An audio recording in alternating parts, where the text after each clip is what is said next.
Hi అండి. ఇదైతే మా ఇంట్లో ఉన్న కాకరతీగ అండి. ఏమైనా కాయలు ఉన్నాయేమని చూద్దామని అయితే వచ్చానండి. 3 కాకరకాయలు అయితే దొరికాయండి. ఇంకైతే దొరకలేదు. ఇంకా వెతికినా లేవండి అసలు. ఇప్పుడే కొంచెం పూత వస్తుంది. ఇక్కడ ఒక యాప చెట్టును కరివేపాకు చెట్టు ఉంటే దానికి అల్లుకుందండి. తీగ అయితే ఎంతో లేదు, కానీ కాకరకాయలు అయితే 3 దొరికాయి. బాగున్నాయండి కాకరకాయలు కూడా, లావుగా ఉన్నాయి. 3 కానీ దొరికింది. ఇంకా వీటితోటైతే ఫ్రై చేద్దాం అనుకున్నాను. మన ఇంట్లో చెట్టుకు కాసాయి కాబట్టి ఇంకేది చేసుకున్నా చాలా బాగుంటుంది టేస్టు. ఇప్పుడైతే వీటిని అయితే నేను కట్ చేసుకున్నానండి. చిన్న చిన్న ముక్కలుగా అయితే కట్ చేసుకున్నాను ఫ్రై కాబట్టి. ఒక ఆనియన్ కూడా కట్ చేసుకున్నాను. ఇప్పుడైతే పొయ్యి మీద కళాయి పెట్టుకొని ఆయిల్ వేసుకొని పోపు గింజలు అయితే వేసుకుంటున్నాను.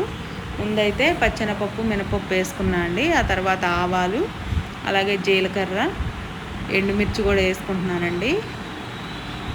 అవి కొంచెం వేగిన తర్వాత మనం కాకరకాయ ముక్కలు అయితే వేసుకుందాము. అలాగే ఈ కాకరకాయ ముక్కలు కూడా కొంచెం ఫ్రై అవనిద్దామండి.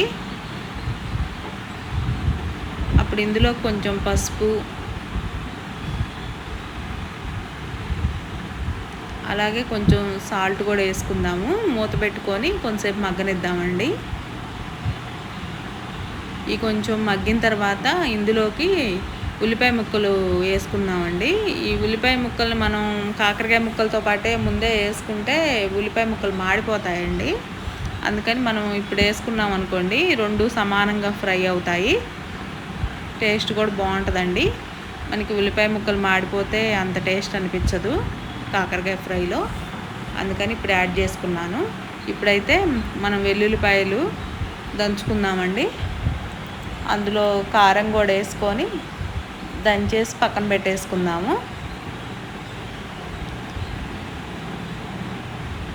ఇప్పుడైతే ఉల్లిపాయ ముక్కలను కాకరకాయ ముక్కలు కొంచెం మగ్గాయండి. ఇంకా మగ్గాలి. ఇంకొక 1 మినిట్ మగ్గితే సరిపోద్దండి.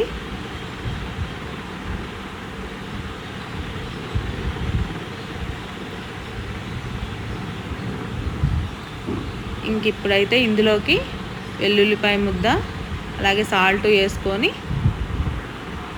2 కలిసేటట్లుగా కలుపుకుందామండి. వెల్లిపాయ ముద్ద కారం కలిపి ముద్దలా ఉంటుంది కాబట్టి కొంచెం కలిసేటట్టుగా కలుపుకుందామండి.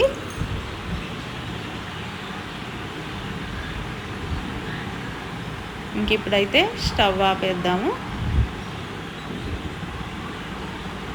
మీకు ఈ వీడియో నచ్చితే లైక్ చేయండి. అలాగే మా ఛానల్ని సబ్స్క్రైబ్ చేసుకొని బెల్ ఐకాన్ యాక్టివేట్ చేసుకోండి. మీ ఫ్రెండ్స్ అండ్ ఫ్యామిలీ మెంబర్స్కి షేర్ చేయండి. Thank you.